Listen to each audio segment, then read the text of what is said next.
안녕하세요. 70년대 영포자 박병태입니다. 영포자라는 뜻은 여러분들이 더 잘 아시죠? 그렇습니다. 영어학습 포기자입니다. 저는 1970년대 초반에 중학교 입학시험이 없어지는 바람에 중학생이 될 수 있었습니다. 그런데 그 기쁨도 잠시였죠. 영문법 중심의 영어가 어려워서 아예 다른 과목의 학습까지 모두 포기했습니다. 10대 중반부터 저에게는 학교 울타리 밖이 저의 생활 터전이었습니다. 물론 그전에도 학교는 제가 주로 머물던 곳은 아니었습니다. 초등학교도 절반 정도 다녔을 정도니까요. 그랬던 제가 오늘 여러분께 영어 학습 이야기를 하게 되었습니다. 먼저 제가 그동안 걸어온 길을 잠시 보고 가시죠. 걸어왔다는 표현이 적절하지 않을 것 같기도 합니다. 여러분들이 품위 있게 걷는 동안 저는 거의 바닥을 기어왔다고 해도 과언이 아닐 겁니다. 학력은 아까 제가 설명드린 대로입니다. 다만 40대 중반에 미국 국비 유학을 다녀온 적이 있습니다. 경력은 10대, 20대는 철공소 등에서 직공생활을 했고 건설 현장 막노동을 많이 했습니다. 30대 중반에 중앙부처 말단 공무원으로 공직에 입문을 했습니다. 법제처, 재정경제부, 기획재정부, 교육부를 거쳐서 사무관, 서기관, 부의사관을 거쳐 고위공무원으로 퇴직을 했습니다. 제가 운이 좋게도 영어, 수학, 과학 뿐만 아니라 영재 그리고 요즘 많이 회자되고 있는 융합교육정책까지 총괄하는 기회가 있었습니다. 그리고 제주도에 있는 국가영어교육센터를 제가 직접 기획하고 설립하고 운영하는 일을 맡은 적도 있습니다. 강의는 국내에서는 서울대, 고려대, 대학원, 한국외대, 각종 교육청, 그러니까 전국에 있는 교육청, 삼성인력개발원, 중앙인재개발원 등 대부분의 주요 기관을 제가 대부분 다 특강을 한 적이 있습니다. 그리고 국외 특강으로는 프랑스 파리대학교 법과대학 대학원에서 한국의 입법 절차, 법률학 강의입니다. 를 한 적이 있습니다. 저서는 수없이 많습니다. 현재는 경상남도 김해시에 있는 가야대학교 교양학부의 영어를 담당하는 교수로 재직하고 있습니다. 40대 대졸검정고시를 거쳐서 국비 유학시험 옹시 자격을 얻어냈습니다. 자, 이게 저의 학력 전부라고 해도 과언이 아닙니다. 그렇다면 저는 어떻게 신속하게 영어를 습득할 수 있었을까요? 신속한 영어 습득을 위해 가장 중요했던 의미 단위 위주 연습을 하는 겁니다. 의미 단위에 의해서 신속한 영어 습득이 된다? 보시면 아십니다. 영어와 우리말 의미 단위 대응 위주의 문장 연습을 한 거죠. 여러분이 잘 아시는 것처럼 언어에 있어서 가장 최소한의 의미 단위를 가진 것은 단어입니다. 여기 보시는 것처럼 뭐뭐를 위해서 for, 나의, my, 미래, future 그렇습니다. 그런데 영어 습득을 위한 최소한의 단위는 가장 의미 있는 단위는 의미 단위입니다. 나의 미래를 위해서 for my future가 되는 거죠. 자, 그런 맥락에서 이런 연습을 많이 했습니다. 나는 study, 공부한다. English, 영어를 everyday, 매일. 죄송합니다. 여러분들한테 제가 약간 거북한 목소리가 나올 때도 있습니다. 제가 목소리를 많이 쓰다 보니까. 어쨌든 의미 단위 이해는 영어 습득의 핵심 과정이 물어서 영어 의미 단위에 맞춰서 우리말 의미 단위 해석이 중요합니다. 제가 접하는 모든 문장이나 말은 다 의미 단위로 이해하고 또 표현할 때도 마찬가지입니다. 이렇게 의미 단위로 구분을 하죠. 대화체 문장도 예외가 아닙니다. 그리고 문장 구조 이해를 위해서 의미 단위 대체 훈련을 했습니다. 이겁니다. 문장 구조에 대한 이해 감각을 개발하기 위해서는 문법학적인 용어를 습득 단계에서 사용하지는 않습니다. 의미 단위로 대체를 하는 훈련을 통해서 자연스럽게 우리의 뇌가 문장 구조를 이야기합니다. I study English, I study Spanish, I study Chinese. 자, 이렇게 하는 거죠. 의미단위 대체 훈련은 문장 구조 이해에 가장 중요합니다. 그렇기 때문에 의미단위 대체 위주의 연습은 빼놓을 수가 없습니다. 자, 이렇게 약간 긴 문장도 빨간색으로 표시한 부분이 바로 의미 단위 중에 대체되는 단위입니다. 그들이 짓고 있습니다. 새로운 아파트를. They are building a new apartment. 마찬가지입니다. 새로운 건물을, 새로운 사무용 건물을, 사무실용 건물을 마찬가지입니다. 항상 의미 단위로 이렇게 대체를 하다 보면 우리의 뇌는 문법학적인 용어를 쓰지 않더라도 문장 구조를 이해하게 됩니다. 그 다음에 구성감각 개발을 위해서 의미 단위 확장 연습을 했습니다. 효과적인 구성감각 개발을 위해서는 의미 단위 위주로 문장을 확장하는, 그러니까 최소 문장에서 확장하는 방식이 기본 문장 훈련이 필요한 거죠. I study English, I study English very hard, I study English very hard for my future 해서 빨간색으로 표시된 부분이 바로 의미 단위로 확장되어지는 단위입니다. 외국어 습득의 중요한 구성감과 개발을 위해서는 이렇게 최소 문장을 확장해 나가는 방식의 기본 문장 훈련이 필요합니다. 자, 마찬가지죠. 여기 보시는 것처럼 기본 문장, 최소 기본 문장에서 이렇게 확장합니다. 그 다음에 언어 체계 차이란 큰 난관을 극복하기 위해서는 영어 순에 따른 순차적인 해석, 그러니까 앞에서 뒤로 순서대로 해석하는 것이 필요합니다. 우리말과 영어의 언어 체계 차이는 상당히 큽니다. 그런 체계 차이를 극복하기 위해서는 영어 순에 맞춰서 앞에서 뒤로 순차적인 해석이 필요합니다. 나는 공부한다 영어를 매일, 그것을 끝입니다. 그렇게 해서 전체적으로 이해를 하려고 노력을 해야 합니다. 우리말과 영어의 언어 체계 차이에 따른 이 혼란은 너무나 크기 때문에 이것을 최소화하기 위해서는 이렇게 영어 순에 따라서 순차적인 해석이 필요합니다. 굳이 우리말로 나는 매일 영어를 공부한다 이렇게 해석을 할 필요는 없습니다. 필요도 없지만 해서도 안 됩니다. 영어 순에 맞춘 순차 해석 연습은 저에게선 가장 필수적인 훈련법 중에 하나입니다. 여기 이 표현도 이 해석도 마찬가지로 순차적으로 해석을 해놨습니다. 그런데 빨간 부분은 특히 주의를 요합니다. 넓은 범위라고 하고 뒤에 또 가정용품들의 이렇게 됐습니다. 그러면 가정용품들에 관한 넓은 범위의 물건들을 취급한다는 뜻인데 그렇더라도 앞에서 뒤로 가는 게 좋습니다. 해석을 A wide range of domestic appliances 하고 끝입니다. 그러니까 넓은 범위의 가정용품들을 이렇게 해야지 가정용품에 관한 넓은 범위들 이렇게 해석해서는 안 된다는 거죠.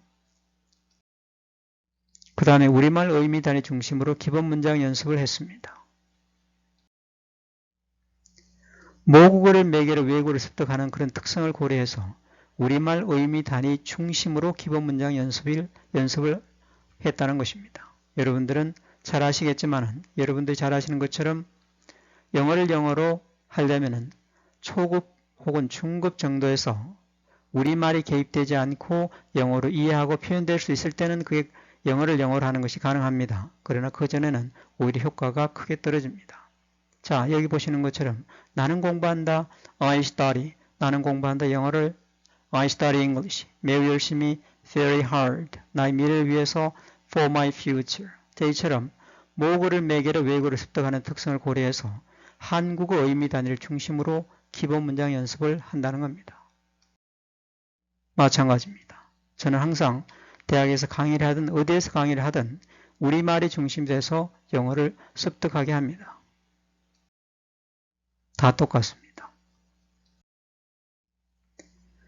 자, 여러분들이 잘 아시는 영어를 영어로 공부하는 것이 좋다 나쁘다 논란이 아직도 많습니다. 사전에 어떤 준비도 없이 회화를 강행한다면 그 효과는 어떻게 될까요? 여기서 사전 준비라고 하는 것은 따라 말하기, 그 다음에 따라 말한 내용을 해석하는 거, 그러니까 따라 말한 내용을 보지 않고 의미 단위로 직역할 줄 아는 거, 그 다음에 따라 말한 내용을 응용할 수 있는 거. 물론 문장을 보지 않고 해야 됩니다. 자, 그것을 저는 사전 준비라고 합니다. 이런 정도의 사전 준비 없이 원어민을 만나서 곧바로 대화를 하거나 전화 영어를 통해서 항상 전화를 해서 대화를 한다고 하면 그 효과는 어떻게 될까요? 사용 환경 노출 효과를 결정짓는 가장 중요한 것은 선천적 언어 습득 능력입니다. 이 선천적 언어 습득 능력은 3세에서 6세 때 가장 왕성한 걸로 추정하고 있습니다. 7세에서 10세 정도 되면 급격히 떨어집니다. 사춘기가 시작될 무렵인 만 14세가 되면 엄청나게 떨어집니다. 그리고 그 이후는 거의 소멸됩니다. 그것도 그럴 것이 당연히 소멸돼야 많습니다. 왜냐하면 선천적 언어 습득 능력은 모국 습득이 필요한 언어 능력이기 때문에 그 이후까지 존재할 필요가 없는 거죠. 그렇다면 선천적 언어 습득 능력이 살아있는 사춘기 이전에는 특징이 있습니다. 암기 능력이 절정에 달하고 이해 능력은 좀 떨어집니다. 그런데 더 큰 문제는 외국어 사용 환경 노출, 그러니까 외국어를 배우기 위해서 그 사용 환경에 노출되는 효과가 사춘기 전엔 비교적 양호합니다. 그러나 사춘기 이후 만 15세 이후에는 선천적 언어 습득 능력이 거의 소멸됩니다. 그럴 때는 결국 외국어 사용 환경 노출 효과 또한 급격히 떨어집니다. 자, 이거에 대한 관계는 왜 그런지는 알 수는 없습니다. 그러나 어쨌든 외국어 사용 환경 노출 효과가 사춘기 이후에는 급격하게 떨어집니다. 그렇다면 선천적 언어 습득 능력의 변화에 따라서 우리의 영어 습득을 위한 학습법 변화되어야 됩니다. 사춘기 이전에는, 즉 만 14세 이전에는 영어를 영어로 공부하는 사용 환경 노출 중심의 학습법이 효과가 있을 수 있습니다. 그러나 사춘기 이후 만 15세 이후에는 모국어를 매개로 하는 따라 말하기 중심의 학습이 훨씬 더 효과적입니다. 그것은 여러분들이 직접 해보시면 아실 것입니다. 말을 할 때 작동 영역과 정보이동 경로를 보여주는 그림입니다. 이것은 물론 제가 그렸습니다. 자, 여기 보시는 것처럼 오른쪽에 언어이해 영역이 있습니다. 언어이해 영역에서는 단어수고 문법 정보를 저장합니다. 그것을 저장했다가 말을 하기 위해서 구성을 하겠다고 하면 구성 중추로 보내줍니다. 그런데 문제는 여러분들이 사전 준비 없이, 그러니까 듣고 따라 하거나 듣고 따라 말한 내용을 의미 단위로 직역하거나 문장을 보지 않고 그 다음에 그것을 일부를 의미 단위로 응용할 수 있는 이런 정도의 사전 준비 없이 만약에 영어를 영어로 하려고 한다면 이해 영역에서 구성 중추로 간 단어수고 문법 정보가 구성이 되지 않습니다. 그러다 보니까 구성 중추에서 이미 막힙니다. 그러면 구성 중추에서 구성을 한 뒤에 발음 중추를 보내서 뇌 밖에 있는 4대 발성기관인 후두, 혀, 턱, 입술을 움직여서 소리를 내줘야 되는데 그쪽까지 가지도 못하고 막히게 됩니다. 그것은 여러분들이 경험을 통해서 아실 것입니다. 좀 더 자세히 보시면 말을 할 때 어느 정도 흐름도입니다. 이해 중추에서 단어 수고 문법 정보를 저장했다가 구성 중추로 보내죠. 구성 중추에서 이렇게 어둠은 몰아낼 수 없습니다. 어둠을 이런 말을 하고 싶은데 구성을 하려다 보니까 구성이 되지 않습니다. 그러다 보니까 말을 더듬게 되고 말을 못하게 됩니다. 그러니 발음 중추로 보내서 구성된 뒤에 발음 중추로 보내서 뇌 밖에 있는 후두, 혀, 턱, 입술을 움직여서 소리를 내줘야 되는데 그 정도까지 가지도 못하고 막히게 됩니다. 그러면 대안은 없을까요? 있습니다.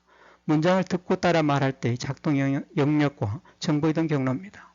아까처럼 듣고 따라 말하기니까 1번 동그라미 1번 보시면은 귀를 통해서 원어민 목소리가 자신의 귀로 전달됩니다. 그러면 그 귀를 통해서 다시 듣기 중추, 뇌 속에 있는 듣기 중추로 옮겨지고 그 소리는 다시 이해 중추로 가서 이해를 합니다.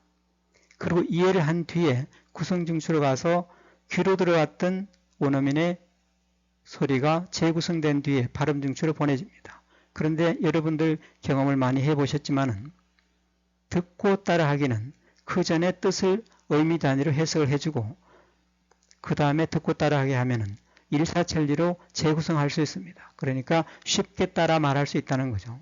그러다 보니까 이해중추에서 구성중추로 가서 구성중추에서 재구성, 귀로 들어왔던 소리를 재구성한 뒤에 발음중추로 보내서 발음중추에서 뇌 밖에 있는 4대 발성기관인 후두여 턱 입술을 움직여서 자신의 입으로 다시 그 소리가 귀로 들어가게 하는 이런 과정이 일사천리로 쉽게 진행이 됩니다.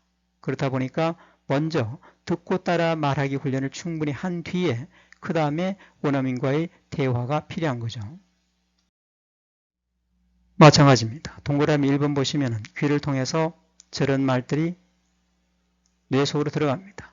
뇌 속에서는 이해중추로 옮겨져서 이렇게 이해를 먼저 하고 그 다음에 구성중추로 가서 귀로 들어왔던 저 소리가 재구성된 뒤에 발음중추로 보내집니다. 그럼 발음중추에서는 뇌 밖에 있는 4대 발성기관인 후두혀 턱 입술을 움직여서 소리를 내게 하고 그 소리는 자신의 귀로 전달돼서 7번 동그라미 7번입니다. 귀로 전달된 자신의 목소리가 다시 듣기 중추로 옮겨지는 이게 바로 듣고 따라 말하기입니다. 자, 그러면은 효과적인 영어 습득을 위한 순환적인 자기주도 학습이 필요합니다. 그 학습 1단계가 소리내 읽기, 유창하게 원어민처럼 읽어낼 줄 알아야 됩니다. 소리내서. 소리내 읽기, 따라 말하기. 마찬가지입니다. 원어민보다 더 유창하게 따라 말할 수 있어야 됩니다. 그 다음에 받아쓰기도 어느 정도 가능해야 됩니다. 자, 이것을 순환적으로 계속 해야 됩니다. 그 다음에 그 세 가지가 되면 그 다음에는 실전 훈련 중심으로 원어민과의 대화가 필요하겠죠. 그래서 소리내 읽기, 따라 말하기, 받아쓰기, 그 다음에 실전 훈련, 또 소리내 읽기 이렇게 순환적으로 해야 된다는 거죠. 실전 훈련 단계에 들어갔다 해서 소리내 읽기나 따라 말하기나 받아쓰기를 하지 않는다면 실전 훈련에서 효과를 내기 어렵습니다. 영어 학습은 여러분들의 의지에 달려있고 영어 학습의 선택은 전적으로 여러분의 몫입니다. 그러나 과학적인 상식을 배제하고 갈 수는 없습니다. 여러분들이 영어 공부를 제대로 하려면 과학적인 상식이 필요합니다. 감사합니다.